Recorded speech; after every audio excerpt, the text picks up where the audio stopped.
আচ্ছা শোনো, আমি জানি তুমি আর আমার নও, কিন্তু তার মানে এটা নয় যে আমি তোমাকে ভালোবাসা বন্ধ করে দেব। আমি জানি সব গল্প সব সময় পূর্ণতা পায় না, কিন্তু আমি তবুও তোমায় দূর থেকে ভালোবেসে যাব। আমি মেনে নিয়েছি তোমার আমার গল্পে ভাগ্য হয়তো চায়নি আমাদের একসাথে দেখতে। হয়তো এই গল্পে আমার খারাপ ভাগ্য আমার ভালোবাসার থেকেও বেশি শক্তিশালী ছিল, কিন্তু আমি আজও তোমায় মনে করি।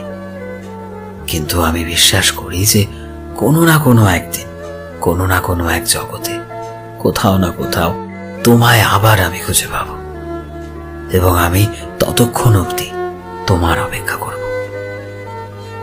হয়তো আজ তুমি বুঝতে পারোনি আমি তোমায় কতটা ভালোবেসেছিলাম, কিন্তু সেদিন তুমি আসলেই বুঝতে পারবে আমার থেকে বেশি ভালো কেউ কোনোদিন তোমায় বাসতেই পারবে না।